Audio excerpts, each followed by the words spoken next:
I'm muted. Wasn't even you.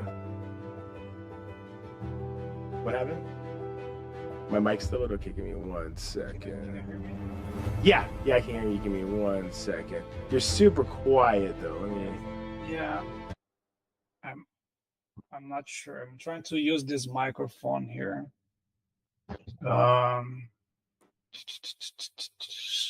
You said I'm doubled? Right now I'm doubled? I just muted the same one again, so I'm still doubled. Check. All right, well, we'll see where it goes. Hopefully I got rid of the buzzing sound. That's good. Yeah, that was most annoying. I literally had to play music in the background, but I don't know. Yeah, but let me see. Can you hear this? No, I don't think so. I can't hear either one of those taps. I know you got to be using one of them. Yeah, probably is this one. Yeah, I think it's fine. I mean, I can increase the browser volume up to 100%, so at least give you some boost. Oh, matter of fact, you know what I can do? I can add a compressor. Yeah, what's up? Well, I fixed it. You're good. You can hear it. Okay, maybe you can already hear you. Okay, but cool, man. Nice. So before we jump, I'm doing some tests here. No, I believe you see with some lagging on between my voice and my actual mouth, or are you seeing okay? No, you're right. I didn't notice it till you said it, but when you said it, yeah, I can do it. Are you going through like OBS or? No, but I'm using Camo. So I Camo Studio. So I plug in my phone with a cable. So I was expecting not to have lag, but I'm checking here and I do have lag. So let me switch here. 1 second. I think this is, at least there's no lagging. I think now you can see. Yeah. And I can, I can do some controls here. Getting it dialed in, I like it. We'll get it nice and set. And we even, we made us some adjustments on our screen too. So when you see it today, when you go back and look at it, it'll be funny. We had some nice touches to it. Nice. I actually yesterday. Okay, hold on. Let me do some switch here. Since we are adjusting, hold on. Is this any better? Yeah, it's pretty good. You like it? All right. It's good. Cool. But yeah, man, I'm glad that we got this this thing going again 2 days in a row. That's a record for us. It's a streak. We're on a streak. We're doing a sprint. Yeah, exactly. And so do we kick it off in true Friday fashion where we grab the beers? Oh yeah. I was waiting because I don't want my beer to get warm. So give me 2 seconds. I will be right back. Nice. While you're getting it, we're gonna change to our beer cam because I put a little webcam in front of our beer fridge. Okay. Nice. What do we get?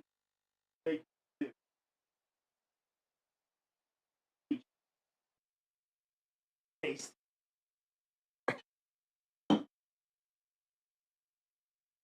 Right there. Good stuff. He's gonna laugh at me too because yesterday we were talking about it and he made like a comment about fruity drinks. So this one's specifically for him and his joke about fruity drinks. Let me get this 1 second from this chat.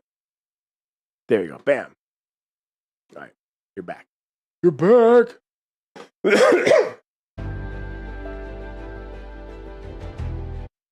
What's there to hold?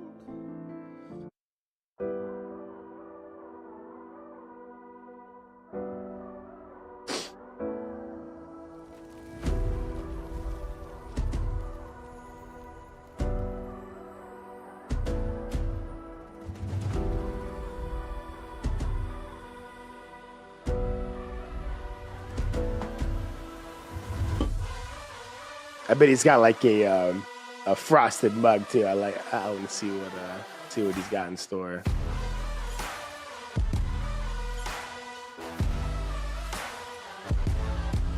Matter of fact, while he's doing, I'm gonna grab a quick water. I was talking for like the last half hour.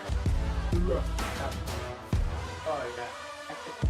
Oh, he's back. Oh, hurry up.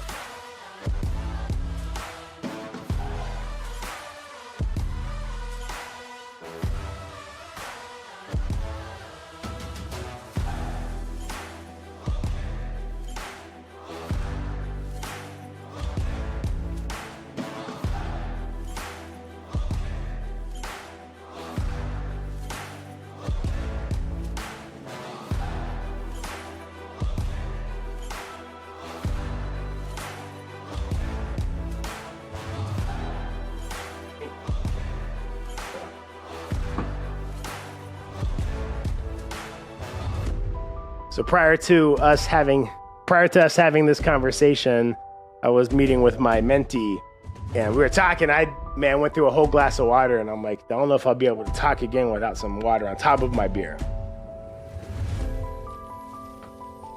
Oh, you're muted.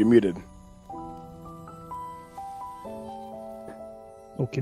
There we go. I'm here now. All right. Yeah, water's good. Yeah. I usually don't drink that much, but yeah. People say it's good. My wife says all the time. Oh yeah, my wife too. She's went through the phases too, where every year her water bottle got bigger for a while, right? So it was like a 2-foot jug of water she would carry around, and then the beauty of it was 10 p.m. at night, and she'd be like, "Oh, my water's empty. I need a refill." And, at first when the bottle's like this big, it's not bad. But when you got a water bottle this big, that a refill required me to sit at the fridge for 10 minutes, like filling that exactly. thing up. So my wife usually, she goes to the gym, right? So she has a bottle like very big. Yep. And then she usually asks me, "Oh, can you fill up my bottle?" And I always reply, "Oh, you mean your bucket?" Yeah, your pail of water. Yeah, right. It's too funny. Speaking of something to drink, what did you get this evening? It's nice. Pretty standard. Nice. So I literally was gonna grab that exact beer. I was looking at it when I picked out my beer, but I said I need to get something specific to a comment you made yesterday. So, do you remember any comments we made? That we only made a few about drinking. Oh, I remember saying that I didn't like fruit beers. There you go. Yeah, so for you, I got myself a peach lemonade. And it's not even a real beer. Like, it's a seltzer, so it's not even a real beer. But it's what... This is not. He's like, this is not. But I have people drink it like beer, so it's the only fruity thing I could find. So, cheers to you, brother. Okay. You were in my... This? Nice. Crack back, I like it. You know, one thing that I was thinking,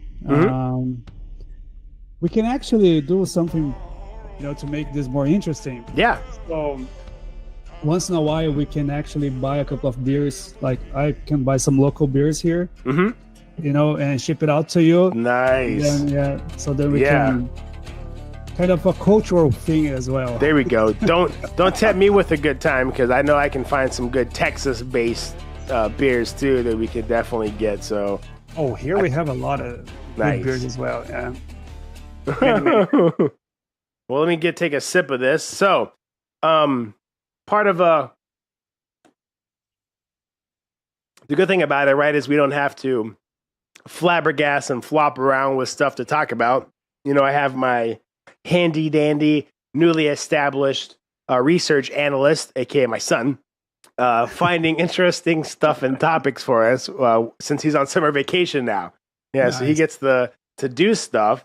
But before we kind of jump, he types on ChatGPT what to talk about. See, there you go. There's the tip. He said his job's at risk. Smart man. Yeah, you are. There's a research analyst job's at risk because of GPT. But I thought about, before diving in, right, before we kind of talked and I got your thoughts on some of these headlines, and mine, because I haven't seen them all, cherry pick ones we think are cool. But I do remember through text you said you might have had a question that you might have wanted to ask me, or if you had of course. one. So Yeah, actually, I was thinking yesterday, but then we jumped right into the AI topic, Yeah. and then we just kept it going. But see, I am a guy that I have a broader vision, right? Yeah. And probably that's why I'm not a developer anymore. Not that developers have like limited, not at all. Yeah. But I like to see the bigger picture, right? Mm-hmm. So I was thinking, man, who decides to get a tool like UiPath or Blue Prism, whatever, right? Of course, it's someone very senior, like leadership or so on, some C-level whatsoever. So what I was thinking was how or how this decision is made, what people evaluate, what criteria they assess. So then they say, oh, okay, UiPath is a good choice for our company, because for someone or a group of people to decide to invest so much money in something like this, it has to be some return, right? Yeah. It's not like, oh, UiPath is beautiful. They have AI, they have a Copilot, they have a beautiful community. So let's jump in, right? At the end of the day, it's money, right? That very true. Speaks, right? So what do you think? How is this process in your? I don't know if you ever went through this process, was involved on it, right? Yeah. The interesting thing about this is if there was a good answer for this, then all of the salespeople would already know it and they'd be very rich, right? Because they'd be able to answer that exact question for everybody. And the reason there's so many different successful vendors, I think, in this space is because there are so many different ways that has to be sold, right? And if you were to look at the industry and like how adoption occurs, it's very similar to what you say, right? But it's in different aspects. Some organizations like USAA, RPA and intelligent automation started there by a trailblazer. It started by a trailblazer, like someone who was just forward thinking, someone who was taking risks. It started in property and casualty. It wasn't like a tech team. It was in the business. A director who was responsible, and get this, the work that this gentleman was responsible for initially was BPO work.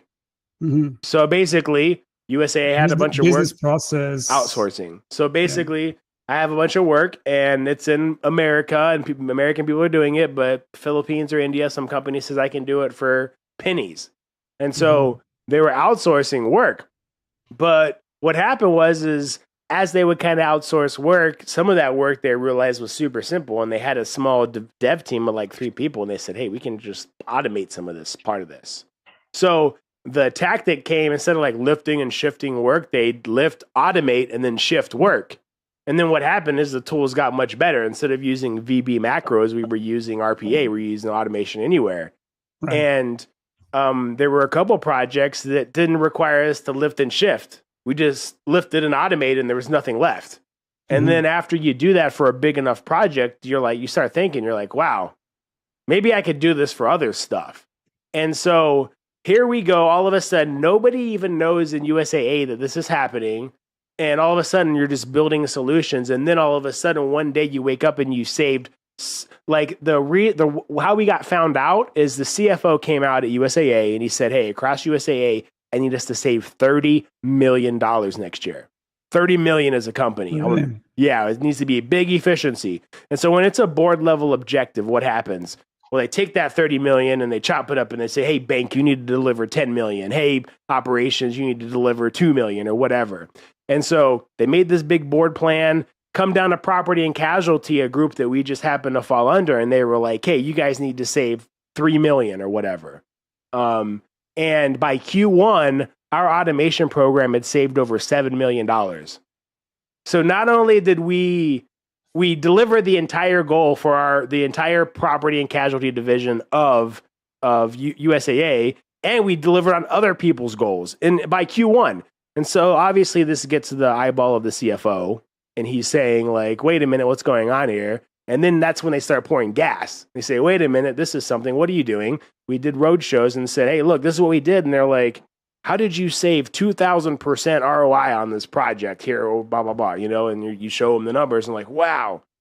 So while we'd like to think it was some big executive who was smart and said, hey, we're going to adopt this tool and we're picking this tool and this is what we're going with. The scenarios and adoption, they happen so randomly. And that's why people have a hard time trying to figure out how to sell it. It might start with the director. It might start like you said, in the CIO. A CIO is a core. Yeah. I feel that will vary a lot depending on the size of the company as well, right? Because if you aren't in a startup or a small company, low risk, low profile, like where people can just go to the internet, download stuff and play around with it. Like they have so much flexibility. Like I already did some stuff like that where I had some freedom to try it out, right? Yep.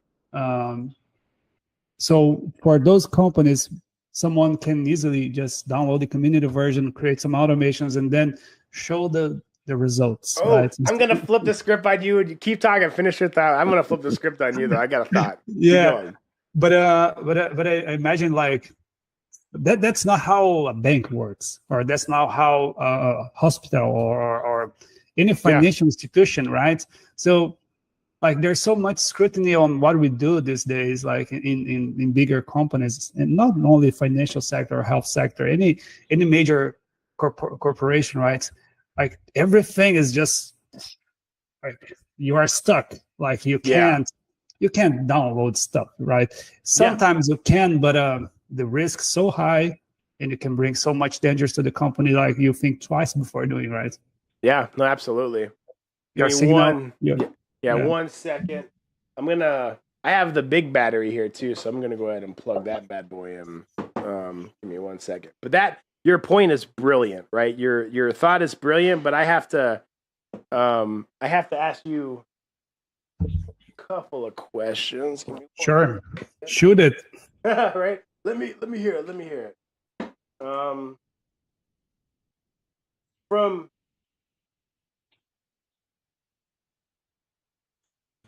And I'll put the big I don't want to have to look for the cable.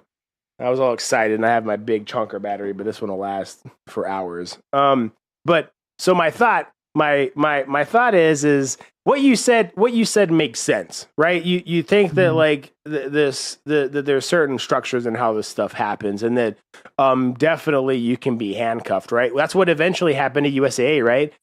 After we delivered all that value and we started getting going, since we weren't IT, we weren't DevOps or anything like that, IT came out and they're like, wait a minute, this technology is dangerous and we should own it. It should be our tool and we should be building solutions, not some random guys in the business. Not business. Yeah. They're like, you guys are going to blow us up. So they always think, right? But here's the crazy thing about it, right? And I'm going to give you this example at USAA, right? So I'll give you an example of another company. So a part of our mission after we got sort of authorized to use this tool, they said, hey guys, yeah, definitely RPA can start at a lower level. Mo, that's a valid point. But what happens is that as we started trying to leverage it, they found out that there were people building solutions everywhere. There were things called macros, and they had to put out a policy because just somebody like yourself before these tools came out, they were using code or script on Excel or Access database, right? And they would make these tools. And people had to come back and they said your job is to go back and kind of replace these with our solution, right? So where I want to flip this back on your head is I once went to this organization and they had a tool. I think it was like Work Fusion or something. I can't remember what the tool was, but they'd had this tool that some person in IT had got and paid way too much for licenses. He didn't know what he was doing, and instead of getting like 100 production licenses, he ended up getting like 100 developer licenses or something crazy like that. But somehow these things got through. Anyway, long story short, nobody thought that anybody was using these. And they had a team that was sort of building automations. It was a very small team, 3 to 5 people, right? So here's my question to you. I have this team of 3 to 5 people. They've only delivered maybe $1 million or so in value, maybe less. But the more important thing is that small team's only put 12 automations into production in the first year. Okay.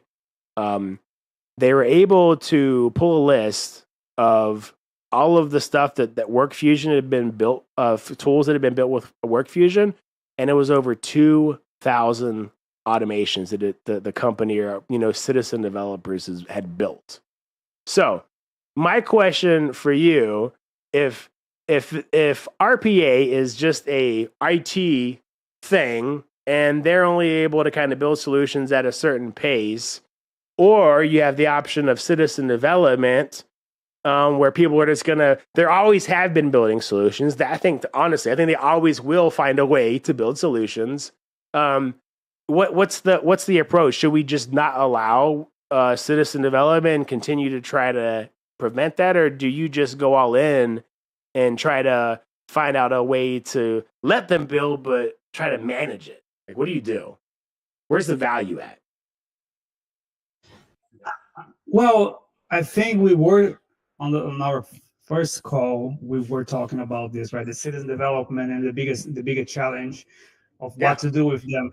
And I totally agree with you. Like, if we make this exclusively IT, like, it run the risk of becoming just like any other development team, where you have put a request, you have to go all that process and then wait until someone prioritize and funding and everything else that comes with that, right? Yeah. So, and it can become very expensive, right? So the idea that RPA is cheaper and quicker and simpler, all that good stuff, may be at risk. I'm not saying that will be, but it can be, right? Depending on the setup of the company. So I like the citizen development. I started as a citizen developer, right? Yeah. But it's not all flowers, right? There's some darkness into it as well. Yeah, that's very true. I love that, like, hearing that 2,000 automations were deployed. That's awesome. Yeah, right? Huge savings, of course. Right. But yeah, who is taking accountability? Right? That's it, right? That's the question, right? Yeah. So what do we do with like automations created by people that left the team? Like happened to me. Like, I created automations, I left the team. So what happened though? Let's ask what did happen in your scenario in this situation. Did the bot explode and they don't use it anymore? Did someone learn what happened? So first of all, I was trying a lot. Like, I really wanted to build up, as much automations that I could. Yeah. So I was bugging everybody. Oh, do you need an automation? Do you need an automation? Right. So I was knocking every door. Yeah. Do you need help? Do you need help? I really did that. So I have to tell you, some of my projects weren't that good.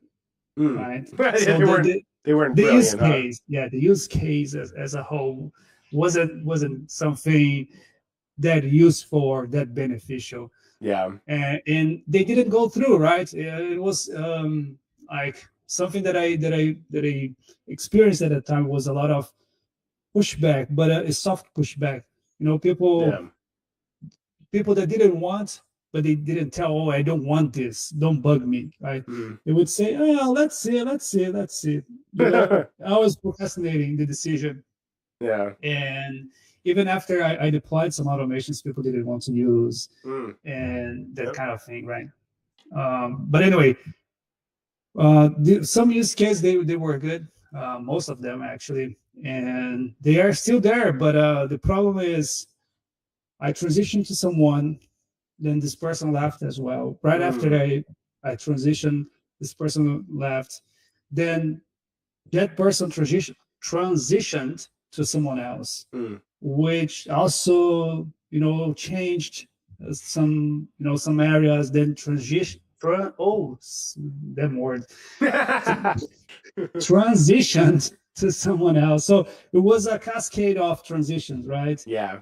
So Sure. to be honest, as of today, I don't know what if they are still running. I believe they are, but I don't know what's the picture. People stopped asking questions about them, and probably I could have done a better job in documenting, documentation and Mm. knowledge transfer, something like that. But even then, like the person would have left, and they wouldn't. You know, information how it changes hands. Whatever you said to him, only a part of it would have been retained, and then when he regurgitated it to someone else, only a portion of it would have been maintained. Yes, exactly. Yeah, it's so weird, right? It almost seems in the citizen development realm that you get to a position where you build solutions, but unless the people behind you are interested in that kind of stuff or want to maintain it, like the work kind of just ends up turning into being manual, right? I get it's or that's even a crazier question, right? I would love to do that'll be a good like longevity study, right? It's here we think that citizen development is a good thing, and you said sorry to cut you off, but you said such a good word right now, longevity. Like that's such a like. Because do you have any like use case of citizen development that is out there for years and years and years, like more than 5 years? Yeah, but what drove the length of that adoption was the system that those citizen developers were in, because a lot of times those systems, when they've created them for the citizen development where the automation actually stays in production, it's used for years and years and years. Those citizen developers are a part of a program that's either building something for other people, right? They'll be in one division, but they'll be building something that's meant to be used by other people, maybe with their division, or they'll be building solutions for their team to use, right? Something that does something. Maybe my team all works on these Excels, and then I build a bot that consolidates the Excels that everybody has and does this with them. So those are where you see scenarios where those automations are still running when they leave, opposed to where they might have built something that kind of helps maybe just them with their individual work. That's kind of where I've seen it be sustainable or have. Okay, so one very interesting concept that I also like to ask people in this area is how do you see the RPA as a whole? Like, do you see, because the platform as a whole, I see as a strategic platform, a decision, right? So when the company, what we were starting the conversation, when the company decides, okay, UiPath is going to be my RPA platform or Blue Prism, whatever. Yeah. Let's say UiPath, right? Because we are UiPath. But UiPath is the strategic solution for RPA. But what about the RPA solutions on itself? Like, are they strategic as well, or are they temporary solutions?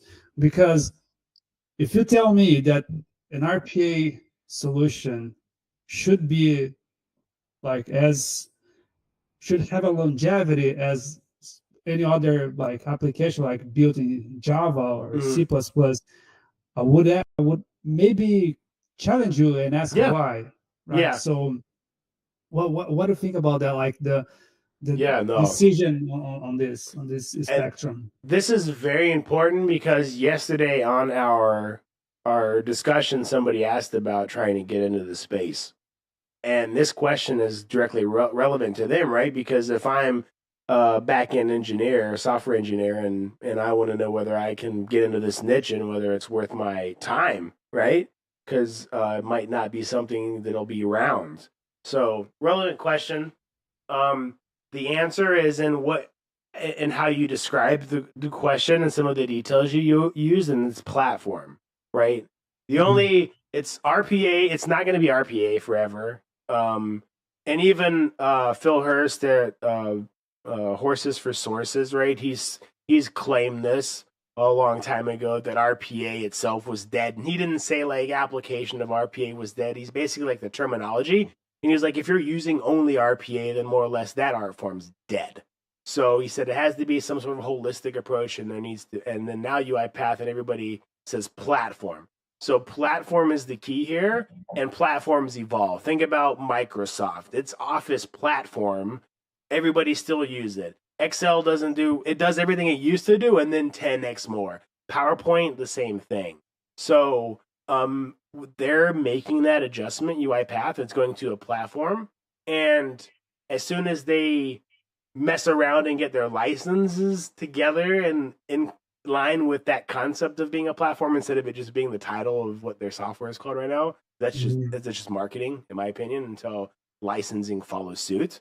And maybe that's the beer talk. I'm getting kind of spicy, right? It's just marketing. Anyway, but until there's like a licensing model that matches that, it's a thing. But I think that the key is a platform. And if they go to being a platform, then there'll be longevity in that knowledge. Just like if you are an expert at Power BI, right, which is just a application in the Microsoft suite. Dashboarding. Dashboarding where you pump in SQL or you pump in some Excel data for most old school orgs. And you go. So I think yes, there's still a career field in it. You got to get into the platform and then just be aware of how it evolves, right?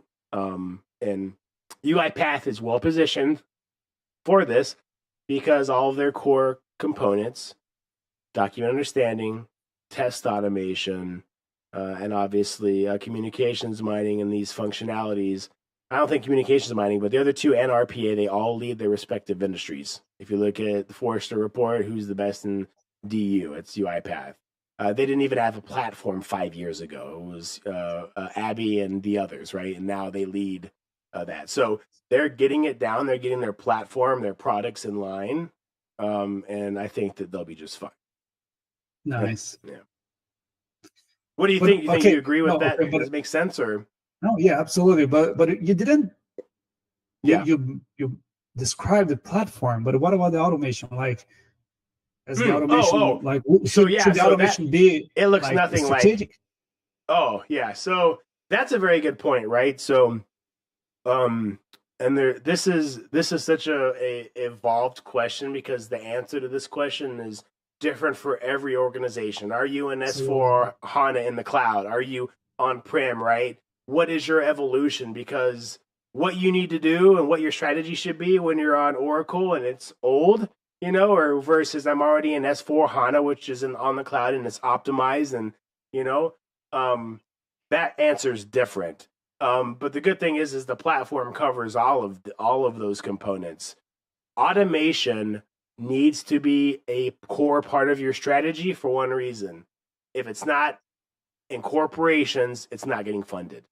Once your RPA program, no matter where it starts, I don't give a damn where it starts, if it's a CIO, CFO, or it starts homegrown by some cool ass manager. No matter where it starts, at the end of the day, it's going to grow to a size where you need $1 million to fund it, right? But the work that it's doing, you will be able to clearly say at that size, when you're paying $1 million for your program, you're going to have enough automations to calculate. It would take 1,000 humans to do what these bots do. So it'll be funding itself by the work that it does.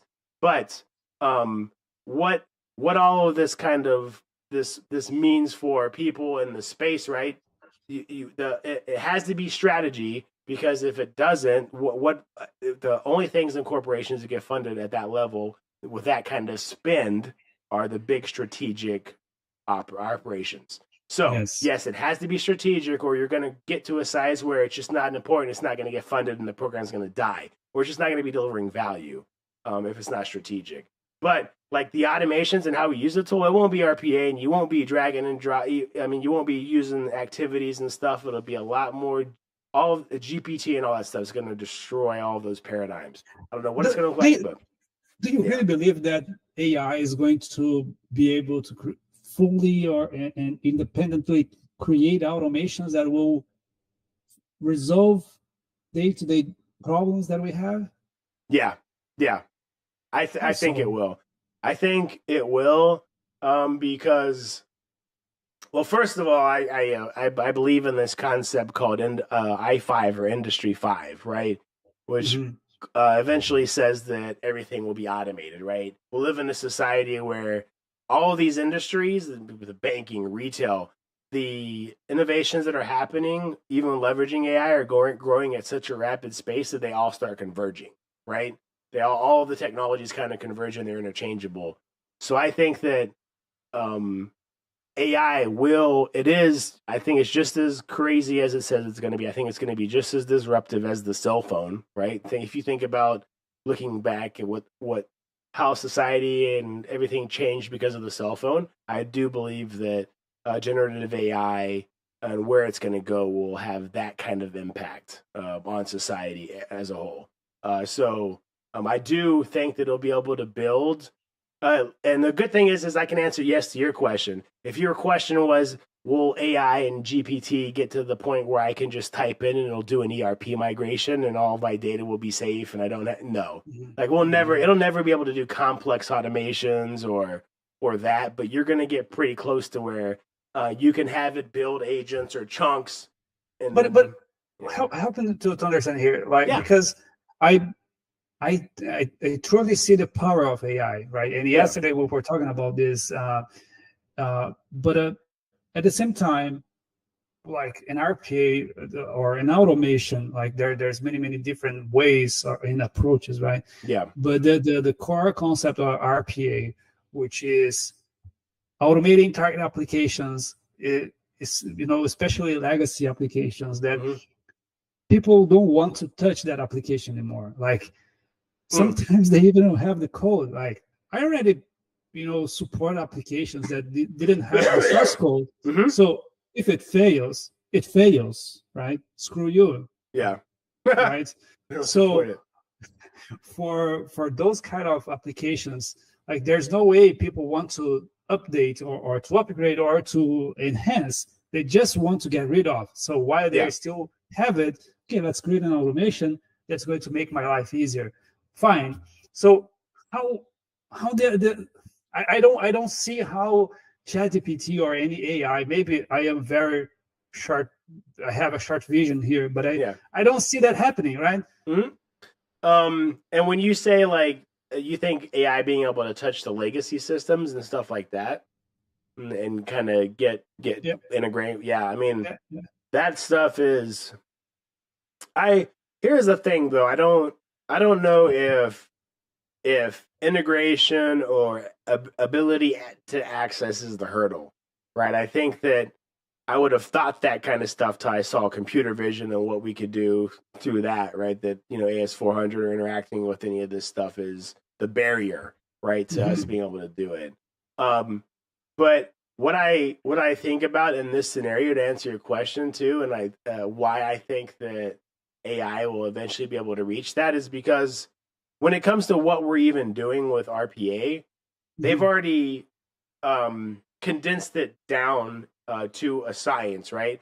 All of the work that we do and we're building with bots, and if you think about the work that you're doing, this will make sense. The stuff that we build these solutions for, as companies went from working with paper and filing it in the cabinets, and we started getting applications of technology, when you build stuff, there's that finite scenario of time, budget, and resources.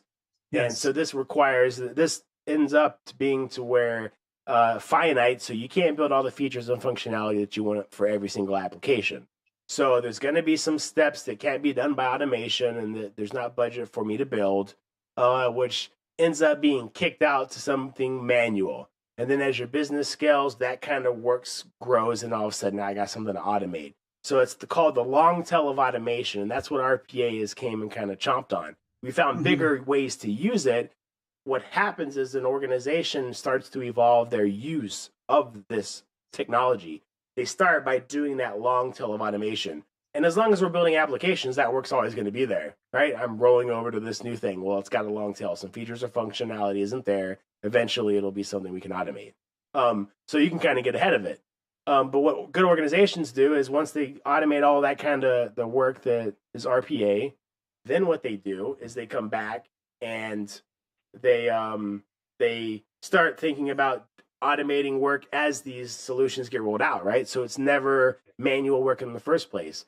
oh, my SAP step stops right here, but I would like it to do 4 or 5 things before it's finished. Well, now RPA can do that before it ever becomes manual. That's phase 2. Phase 3 of an organization, once they start doing that kind of stuff, and this means their knowledge is pretty well understood. And then what they do is they start building business processes from the ground up, leveraging both their core applications and automation. So now, before I even build a new business process, I'm creating something that's filled in the gaps or designed with architecture of RPA.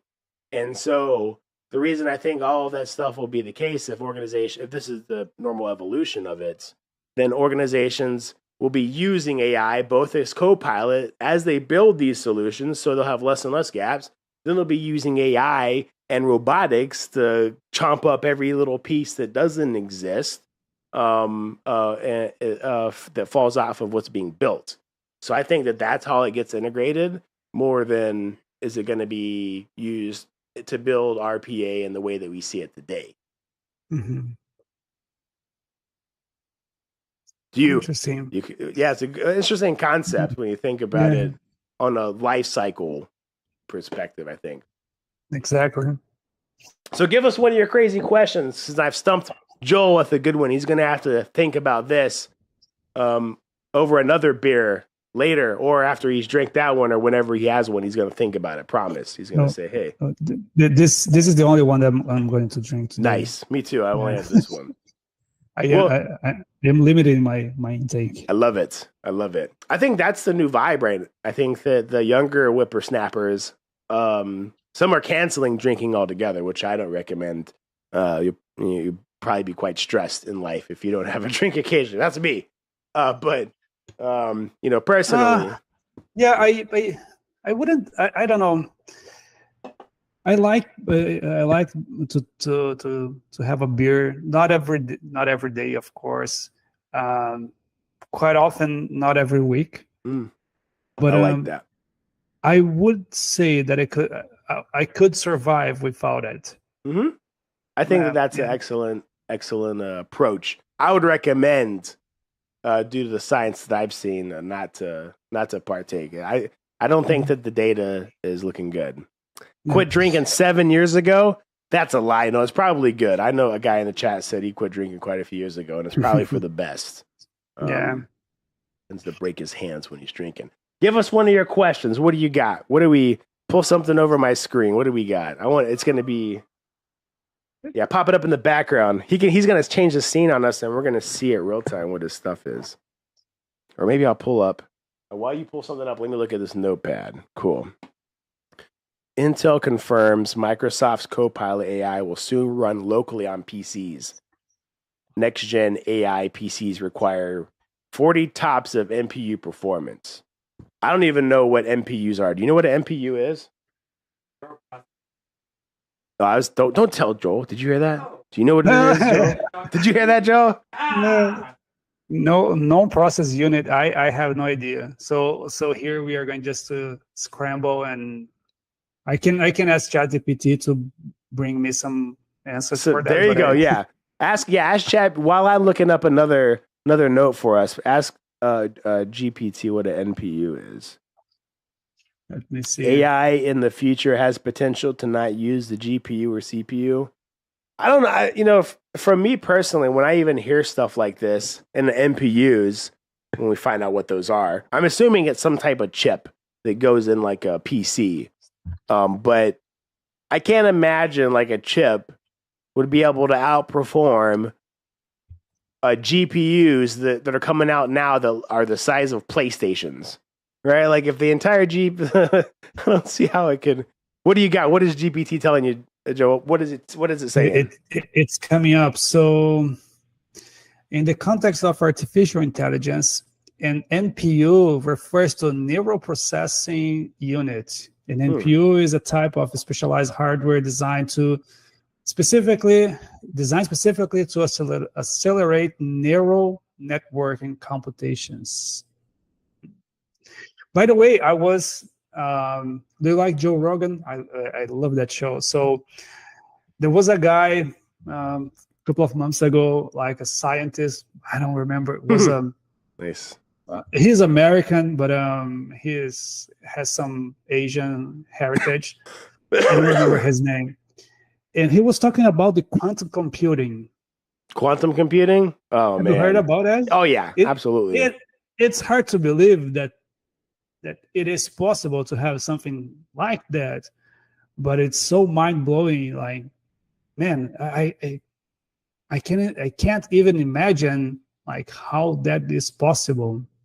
Yeah. I was so amazed with his explanations on quantum computing and the real world application of the quantum computing. That was so amazing. Yeah, I think that those are kind of scary though, right? Because they can like hack your stuff. I'm drinking a neutral, which I'm kind of lying. It's not quite a beer, but my friend is drinking a Stella. Stella Artois. Yeah, Stella Artois. I always love their holiday commercials, their holiday stuff. All right, so an NPU is a wannabe quantum computer that they're trying to, not a quantum computer, but they want to do fancy stuff. We'll say neural processing, AI processing. But who's winning the game? Like NVIDIA already has. Like, I don't know why are they even doing this? I don't even understand. Sounds cool. Why are they doing this? Why are they putting NPU? Why are they putting extra chips in computers? Microsoft. I feel like they're just trying to get in the chip game. Sounds cool, but I don't know. Yeah. Have you heard about Elon Musk doing some neural chipping as well? So I just saw the headlines. I haven't watched anything. I haven't read anything, but what I understood, he was implanting chips or something. Oh, I've seen the Neuralink. Yeah. So I already saw. Not only did I see Neuralink, I already saw a video about that first patient and how some of the connections were getting disconnected. I think when they implant it, it's like a ribbon, and there's a series of wires that connect to your brain and the synapses or wherever they put it that has what tie into those. But I think he'd already lost like 30 to 40% of the connections that already become dislodged. And I think there's obviously an ability to reconnect it in your brain. But yeah, Neuralink. Yeah, that's right. So I've seen it. Pretty crazy. Man, I get scared with this kind of stuff, to be honest. You're going to turn your brain off, shock you. Yeah, I would never put something in my brain. Never. No. I know Lance would put something in his brain. Anyway, NPU, so it's able to do blur out backgrounds, calls for object detection, so you can do sort of like computer vision activities, video and photo editing. So nothing crazy, right? Nothing that a GPU, my NVIDIA does all of that, right? It's doing background replacement, it's putting you on the screen, it's doing all that stuff, and doing GIFs at the same time. But boom. I'm watching them because I have a YouTube on our live show on the other screen. There we I'm go. seeing the GIFs popping up. Nice. Yeah, he's a GIF master extraordinaire. His part-time job. He's got to put some other ones on there. I told him, hey, you're young. Go get some cool ones to put on the show so young people want to come and watch us old people talk about cool stuff. But what's all right? Let me see another topic. I'm gonna take the mouse over. I'm gonna see. I see this list. Something else. I'm gonna throw a curveball. Oh, we got the video, but we'll watch that later. Microsoft's Copilot feature overall negative. I don't think that's the case. Okay. Hold on. Go. So because we were talking about AI, and I'm pretty sure you know this much more than I. But what happened to Google? What is the Google's AI again? Gen AI. Oh, no, you're talking about like Bard or whatever. Or... No, there was Gemini. Gemini, yeah. So and there was some issues, and they lost a big chunk of money. And really? Have you heard that? No, I've been using GPT. Haven't used Gemini. Dude, there's so many, right? I mean, like the space is so saturated. Not just like the GPT portion, but like generative at scale. I use Gemini. That's right. I use Stable Diffusion, right? You can download Stable Diffusion on your local PC, and they have this thing called Comfy UI, which gives you a user interface to run Stable Diffusion and do your own image generation, right? If you don't want to use some of that stuff. So I got that on my computer, and between all these stuff, right? I just don't have time to go check out the flavor of the month, and I don't care how big your brand is, right? It's just like, what am I going to do, you know? So did you check it out? No. No. I haven't checked it out. As you said, like, man, Anybody we in the don't chat have check much it out? time, man. Yeah. Like working, I don't know, 9-10 hours a day for one job and another a few hours for another. You know, we have family. It's hard to find like a couple of hours per week to do this conversation. I know, right? This is required. Like I need to talk more. I need to have you on a conversation so we can enjoy the stuff, right? So and to your point, I've been looking for somebody to BS with about these topics for a year now. So I'm glad that, you know, we're doing this. Hey, so are we agreeing to here? Then we're going to get through at least 50 plus episodes before, you know what I'm saying, we even get lazy about it. Like, let's give it a solid effort. So we have to make a commitment then, right? Yeah, exactly. Are you going to write a contract to sign? Yeah, do it. Hey, you got GPT in front of you. You write it up, and you know we'll do it. I am not talking about artificial intelligence. Like today, we had a meeting, and then there were quite a few people, and I was the one that should be taking the notes and to make the meeting minutes, right? So then in the end, it was a quite complex meeting. And then in the end, I was struggling. Oh my God, what should I send, you know, as a meeting minutes? And I was just, you know, BSing with my colleagues that I would love to have an AI like Microsoft. I already have the Teams Copilot, right? We just don't have enabled at my place yet. So I was telling, I would love to have some AI just to summarize the meeting and make some bullet points. So, you know, then I could send it as a meeting minutes. It does that. They already have one. They do, but we don't have access to that, right? So that's the point. Yeah. So that's another question. Hey, does limiting access to some of these capabilities inhibit or restrict your organization? Right? You not having access to these tools, is that a net negative? What are your thoughts? I think it is. I personally think it is. But, you know, there's plenty of reasons. I understand some of the excuses, you know, and I'll throw out a couple like data privacy. I don't know how they're using our information. What's model? Do I, you know, all sorts of stuff. But what are your thoughts? Are you getting prohibited by that? I personally, I don't like, but I totally understand the position, the strategic position of the corporation, of the company, right? So we are a bank. We don't sell money. We sell trust, right? So if the bank loses its trust, like then I am hearing some echo, by the way. Yeah, I turned my phone. Okay. I was like, whoa, stop it. So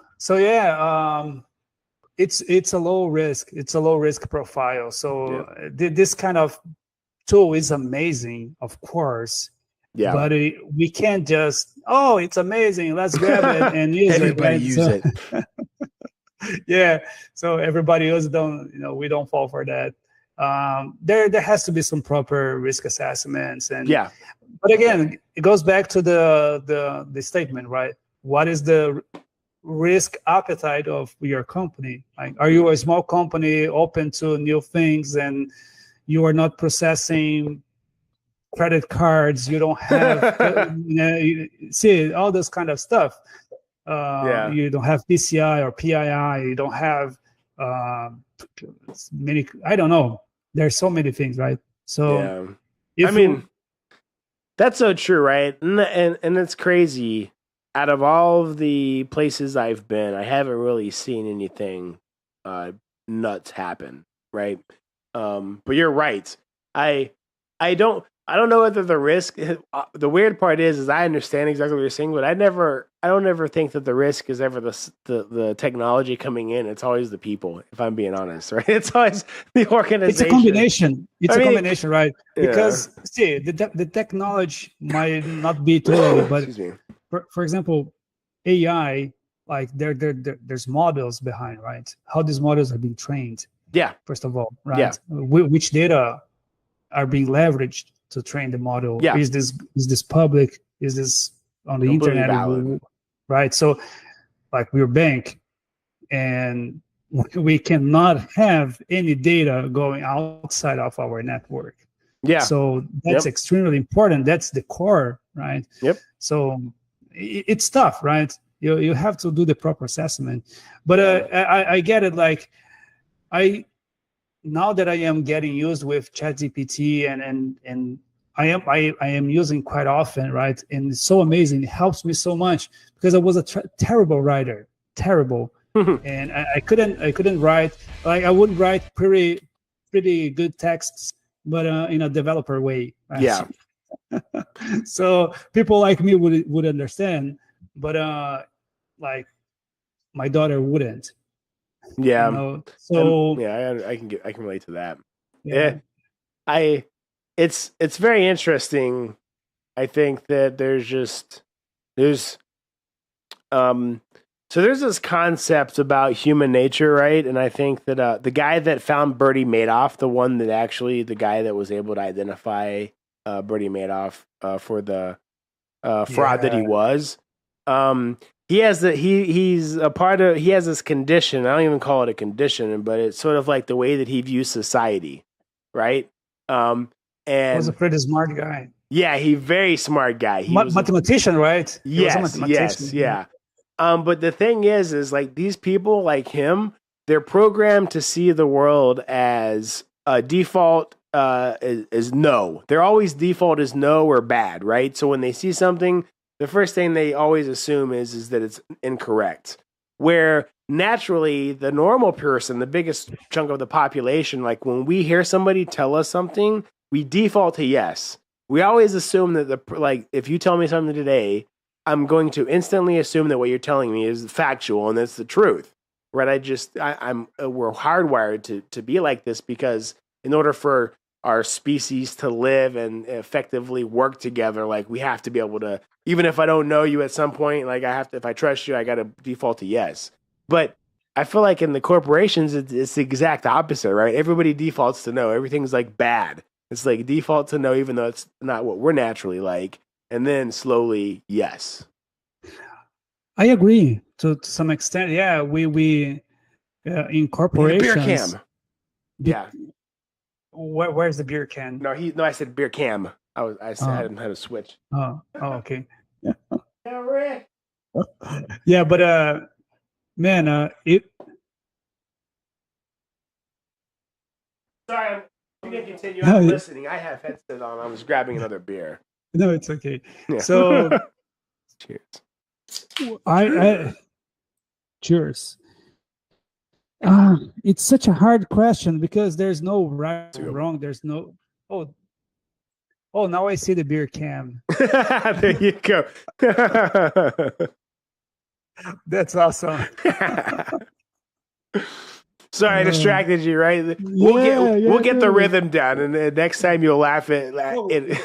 We're getting there because yesterday we spent like half an hour just with some noise, and we weren't even in the room. Yeah, I know, right? Hey, that's good. We'll get good. Today at this. We managed to get it started, and we are just running kind of smoothly. I know, right? And we had so many topics that we haven't even touched because the conversation's flowing, and it's not the drink. Yeah. Don't blame it on the drink. Yeah, not at all. Chat. Don't blame it. But yeah, so saying no, man, I have to say, I go back to the statement. It depends on the risk appetite of the company, but I would say yes, that's true, right? Because if you don't say no, people will just there will always be bad actors. Yeah, it's true. Like it is, and it's statistics, right? Yeah. So out of 100 people, someone will try to do something wrong. Yeah. There's no way around it, right? So you have Yeah. to put some guardrails. Yeah. But I would argue that our guardrails are way too slow. They're sort of crippling, and we could do a much better job at it. Everywhere I've been, that's been the case, right? But here's the thing. Go with me here. Here's the thing. I think that that's a case across the board, right? I believe that we should be building automation solutions at a much faster pace, right? But we're stuck in the bureaucracy of how we execute projects and if they should or shouldn't be funded. And I mean, obviously, there's got to be guardrails and stuff like this. But dude, what's been consistent throughout my career is that there's always more overhead, no matter what company or what customer is delivering these projects. There's more overhead than there is delivery of value, and that's not a product of the people with the tool in their hand, right? We could deliver much faster, but we're like, hey, let's stop. Let's check this. Oh, let's stop and do this. Oh, let's stop right there. Wait for approval. And so we like to be agile, but we're in a big, slow-ass box. But that's my soapbox. Sorry. And the bigger company you are, the more difficult it is going to be. Yeah. I remember like 15 years ago, maybe between 10 to 15 years. I don't remember exactly how many years. I was working for a bank in Brazil, and I got this side hustle. Was a really small company, and they were building some new. They essentially were creating websites, right? C# and Microsoft technologies. Yeah. And I remember, because I've never created a single website in my career. I'm not a front end developer at all. Yeah. My front end designs are pretty bad, but it's still that guy hired me because I am a very strong back end developer. I have some really good skills on that. Nice. So what I did with that guy, I created a framework in C#, but I was working with the owner of the company. So that was agile, right? So we were here sitting next to each other, and he was a developer as well. So, and we created like some frameworks, and I remember we were using like That's MVC awesome. and nice. Yeah, if you're like, did you like pair programming or XP or exactly? I love it. I love that stuff. That is great. Yeah, but see, I was working with the owner of the company. Yeah. Besides him, next to him. That's and cool. we were able to make decisions that would take effect immediately. Yeah. Like we didn't have to go to any financial approval, any security approval, or PM or BA or whatever that is. Yeah. Like we were the decision makers.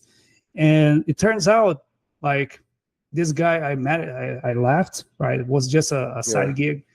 And I met him like 5 years after. Yeah. And he, hey, Joe, remember that project? It's still running. That's so cool. I love to see that, man. Yeah, he was using was a backend framework. So whenever he needed, he would use that. So it was pretty awesome. But again, I can say that it was a startup almost. Yeah. Very small team, very easy to make decisions that would take effect immediately. But that doesn't happen everywhere. It actually, it's opposite. It's the opposite. Exactly. Yeah, I think that there's a lot of value in that, and having that ability to deliver value at that speed. I've always, and when I launched a startup, Jolt Advantage Group back in 2018, I thought about a lot of this kind of stuff. I thought about what does the ultimate speed look like, right? If you're going to build a team and they were just to deliver, what it would look like, right? And unfortunately, I've never seen anything happen like that. I haven't seen a team built like that, but I always envisioned something that was like XP, pair programming. I also envisioned basically where, and USAA developed this concept where we did workshops, right? And instead of us going back and doing these big, long, drawn-out things, it was sort of like hackathon style where we got the business in a room and we would iron out the requirements the 1 to none requirements in like in a day, right? Without exception, like everything. And then like day 2, we're ripping out all of the test requirements and the architecture, right? And they're coming in the afternoon to review it. And then I'd even see us going into just core development, and the developers just developing, the BAs are there like a lifeline. If the developers have any questions, they're instantly plugged into the business, and solutions just being built fast, right? I don't need approval. I don't need prioritization. What's your problem? Exactly. Build now. And I don't care if it's going to save us $1 million or $50. It's solving a problem, right? And I think that there's some merit to that, but guess what? Guess what happened? What? It's funny. What happened is, we realized all of this value that we were generating, all this cool stuff that we were doing. And what essentially happened was they were like, hey, they're going to come to us and they're going to want to know how we did it. And we're going to need to show them that we know what we're doing. Right? So, let's write an SOP. Let's write a procedure that describes what we're doing. We don't have any of that, so let's whip it up. So then we started building SOPs, and then what happens when you have an SOP? You got to follow it, right? And so you start creating a ridiculous process to show that you have ownership of it, but it worked, right? What happened was after we built those first programs that saved money at USA, they came and said, okay, we want you to go start training people how to do this in other divisions. So I spent half a year just going to my job. I get up in the morning. I just go teach a team how to do RPA in the bank. I teach a team how to do RPA in claims, and they would set up little pods, right? But they were never delivering value as quick as we would. But eventually what happens, right? We build processes and we do this stuff to organize or structure our work. And it slows us down. And again, I agree with you. There's some of it that's required, but I'd say that we lean way too heavy in adding artificial activities that don't really add value, right? I don't know how. I think there's a different dichotomy where instead of us trying to build all of this artificial architecture for a process to save us from ourselves, let's assume that we're going to do a great job, and instead of prioritizing longevity and the best thing, maybe we prioritize speed and some other metric like time to value or something, right? But or just identify the most relevant risk, like call it the one risk, and then that's the only thing that we consider, and we build solutions and we'll handle the stuff. I don't know. I got on a soapbox for a second, but I thought about how cool it was. Not only were we doing some valuable stuff, and I think it still today might have been the best model, but I think it's still something worth considering. Yeah.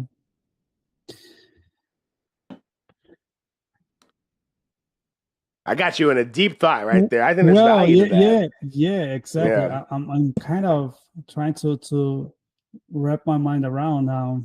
Yeah.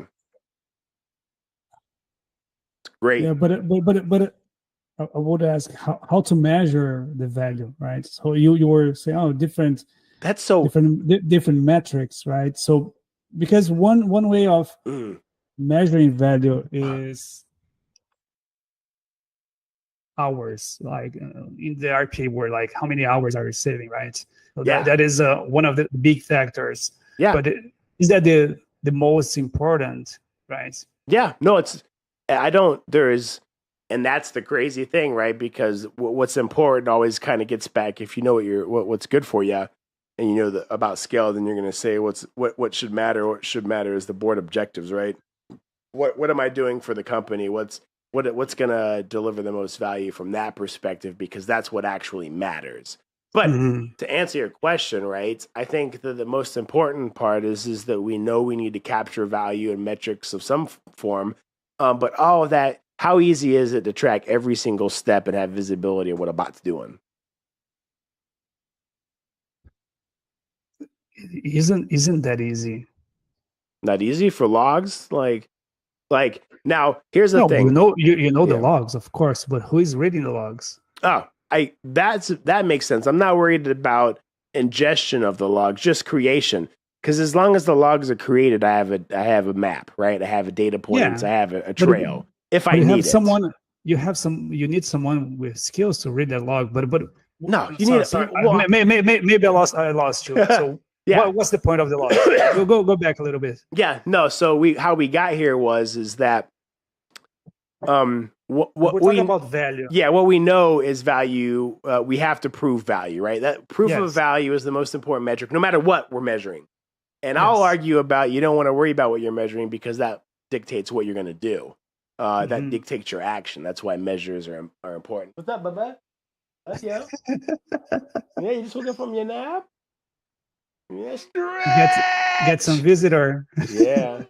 Where's your mama? Oh, she's cute. Yeah, can you check for Dixie? She's around. Wait, he snuck in. He loves it.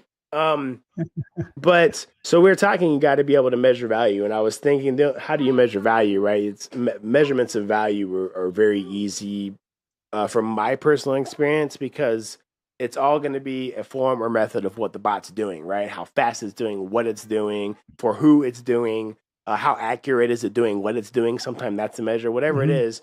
In order to track that information, you have to be able to know what the bot's doing. How do you know what the bot's doing? You know through the logs. You don't need somebody necessarily to interpret it. I've built bots that go back. They're literally automations that go back and read logs, right? So you create an automation to audit another automation. Yeah, all the time, right? Build bots to check bots. And that's agent, right? That's going to happen. Might not even need to worry about, But what about insights? Don't you use insights for that? Am I going to get in trouble? I'm going to get kicked out of the program. No, I don't use insights currently. While it's a tool, right? I don't think what's the problem with insights? I don't think there's anything. I don't think there's any problem. I don't think there's any. I do. Oh, you do? Okay. Good. I mean, you're saying it to me. How I'll put it. There's no problem with it to me. I just think there's better tools, right? I mean, that's pretty much it. There's better. I think Insights is a very powerful tool, and it's getting better and better, right? The latest version, especially cloud version, it's awesome. It's real time. You have real time data availability from orchestrator to the insights. Yeah, and that's really powerful. But like the previous versions, especially standalone on premises, it's kind of limited, right? To some extent, of course, depends on your use cases, right?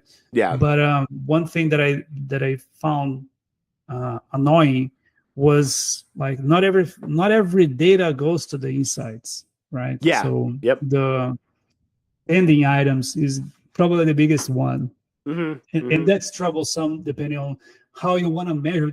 So that's related to how you measure. How you measure the quality of your bot, how you measure the performance, and so on, right? So but the pending data is also important for some businesses, right? I think that the thing, though, from my perspective, is it's just a display. I'm right? sorry. It's just like a display. No, you're good.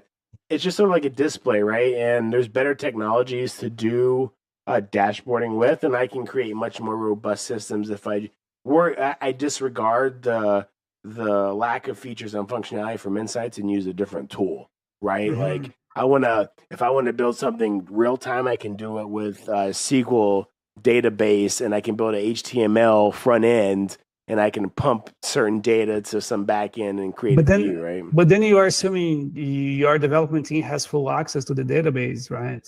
Yeah, which may not be true in some places. Well, it might not be true in some places, but that's a conversation, right? That's a conversation, right? That needs to happen at an executive level. If like we're not allowed to have access to like technology, like a Azure database or. Man, give me 1 second, please. Yeah, and you're great, bro.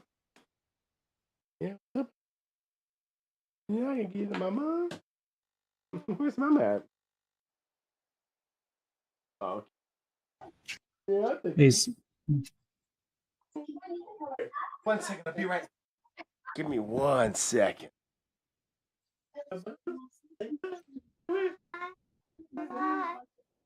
Bye.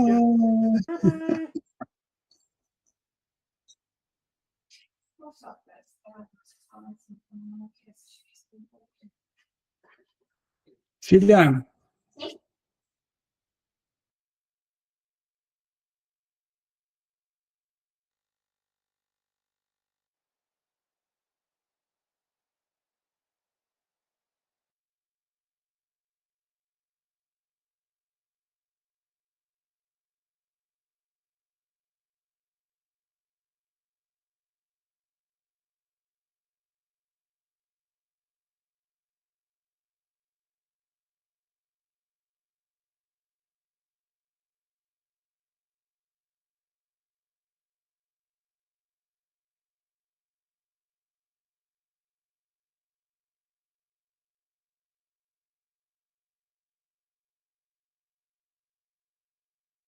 Dance time.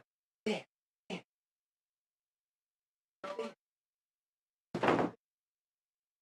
dance, dance,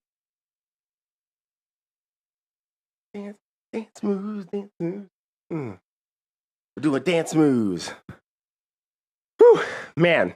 Hey, what was that? those dance moves. If you don't know, I'm gonna give you a hint. I'm gonna give you a tip right now.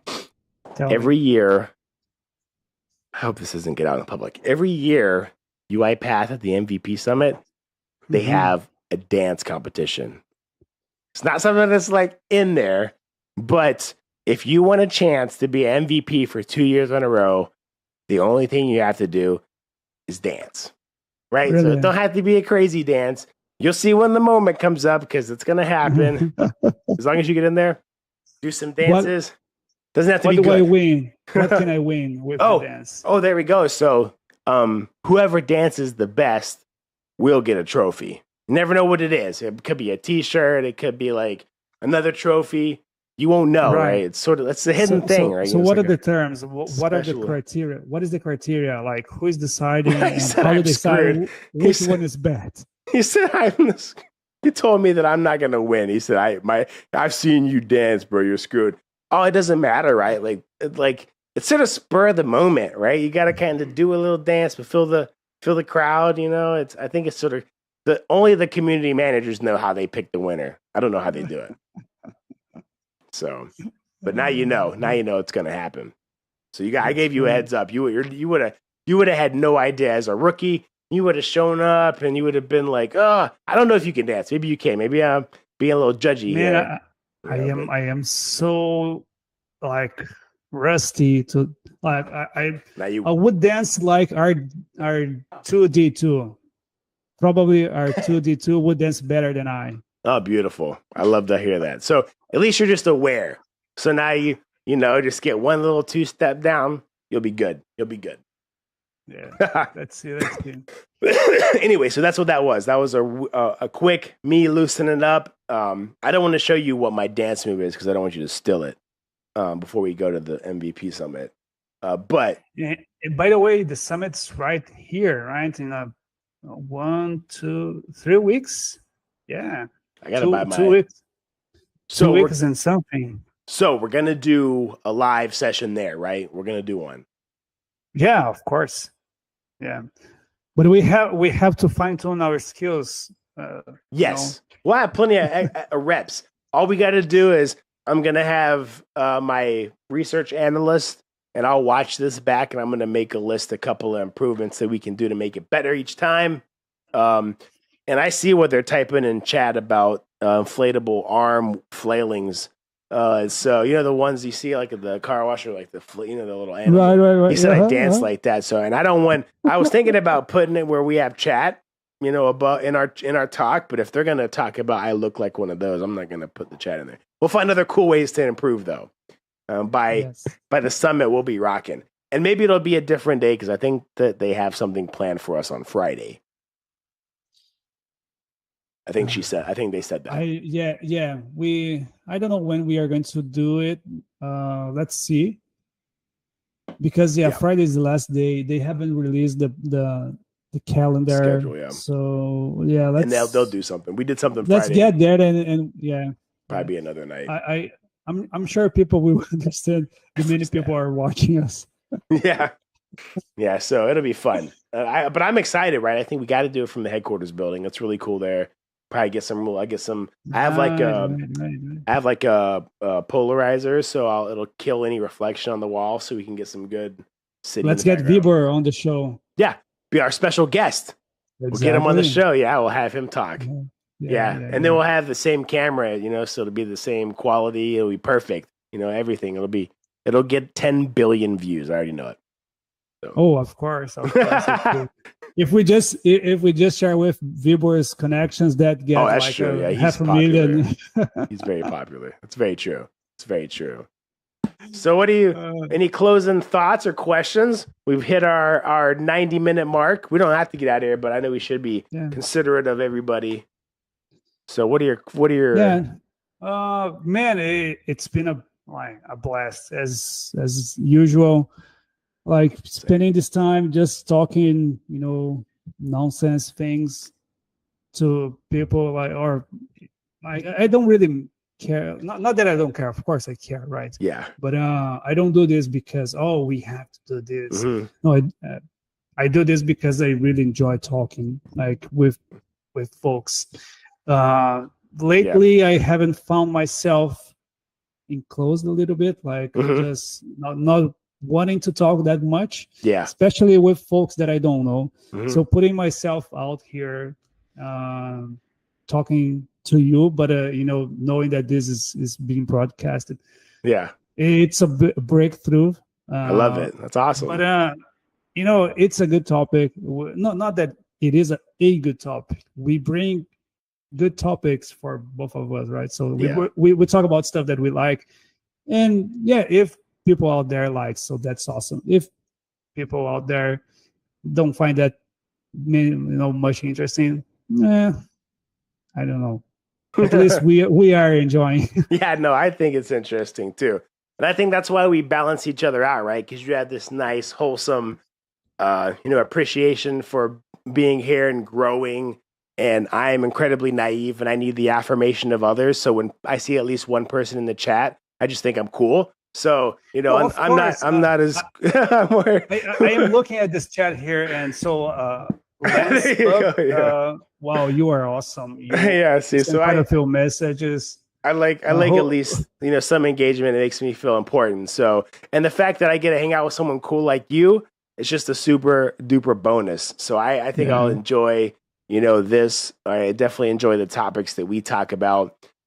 Hopefully what I like to do is we'll continue to refine, what our scope is. And hopefully we can flip it into helping people get work in this space. Cause I think that would be cool, right? If we can get a couple people to follow in our footpaths, I think this is incredibly rewarding. We get to work in this cool field. So I am the same. I appreciate it. I got a hopping banana on the screen. That's to wrap it up. I love the cheer. I love this banana. So we can wrap it up on this note, Joel. I enjoy this. Thank you so much for hanging out with me. I can't wait to make this be this consistent. And yes. And a shout out to your son. What is his name again? Evan. Yeah, shout out to him. Evan. Appreciate you. Shout out to the unsung, to the tech guy. Yeah, the tech guy, the GIF extraordinaire. He is going to be helping. He just finished, so he's out for summer. This is going to be his part-time gig, research analyst. So he's going to be over here helping. And I appreciate everyone who stuck around and threw things in the chat. I think we'll do some cool stuff. I see his long hair, so he must be heavy metal. Yeah, there you go. So you taught him well. There we go. Awesome. So perfect. Hey, Joe, I'll get out of your hair. I hope you have a wonderful weekend. And anybody that hung out, I hope you guys have a wonderful weekend too. We're going to make this a thing. We'll be back next week, next Friday. Maybe a new beer, maybe something the same. But Joel, I had a wonderful time, brother. You have a great weekend. Me too, man. Talk to you. Later. All right. So I appreciate it. Great stream. Appreciate it. You guys have a great weekend, and we're out of here. In 3, 2,